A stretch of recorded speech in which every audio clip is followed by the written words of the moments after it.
Hello guys, মায়ের চ্যানেলে একটা মিনি ব্লগ নিয়ে আমি চলে এলাম। মায়ের আজকে জন্মদিন 22শে জুলাই। সেজন্য তার আগের দিন আমি আর দিদি বেরিয়েছিলাম মায়ের জন্য কেনাকাটি করতে। কী কিনবো বুঝতে পারছিলাম না, তারপর ভাবলাম শাড়ি আর কুর্তি দুটোই দেবো। আমাদের এখানে একটা দোকানে থেকে বেগুনি রঙের শাড়িটা খুব পছন্দ হয়েছিল, সেখান থেকে সেই শাড়িটা কিনে আমরা ভি মার্টে যাই। বাট ভি মার্টে সেরকম কিছুই পছন্দ হচ্ছিলো না, কুর্তি কিনবো ভেবেছিলাম, কুর্তিও পছন্দ হচ্ছিলো না।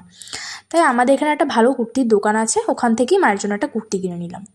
এত কিছুর মাঝখানে আমার দিদির খুব খিদে পেয়ে গেছিলো, তো খাওয়ার ভিডিওটা করতে আমি ভুলে গেছি। তো বাড়ি ফেরার পথে আমাদের মনে পড়লো যে মায়ের জন্য কেক কিনতেই ভুলে গেছি, হাফ রাস্তায় এসে সেটা মনে পড়েছে।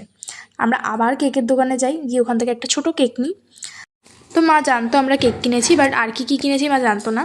তো আমি রেডি হয়ে গেছিলাম যে মাকে 12টার সময় সারপ্রাইজ দেবো। মা জানতো আমরা মাকে সারপ্রাইজ দেবো রাতেই, তো মাও জেগেই ছিল। তো তারপর মাকে আমরা 12টার সময় গিফটটা দিলাম, কেকটা দিলাম। তো মায়ের সব কটা গিফটই খুব পছন্দ হয়েছিল, বাট শাড়িটা বিশেষ করে মায়ের খুবই পছন্দ হয়েছিল। আর সেই রাতেই মাকে ওই কুর্তিটা যেটা দিয়েছিলাম ওটা পরে মাকে দিয়ে কেক কাটিয়েছি আমরা। তো এইভাবেই মায়ের জন্মদিনটা শুরু হয়েছিল। আশা করছি তোমাদের এই মিনি ব্লগটা ভালো লেগেছে। যদি ভালো লেগে থাকে প্লিজ সাবস্ক্রাইব, লাইক, কমেন্ট করে দিও। দেখা হচ্ছে আবার পরের কোনো একটা ভিডিওতে। টাটা।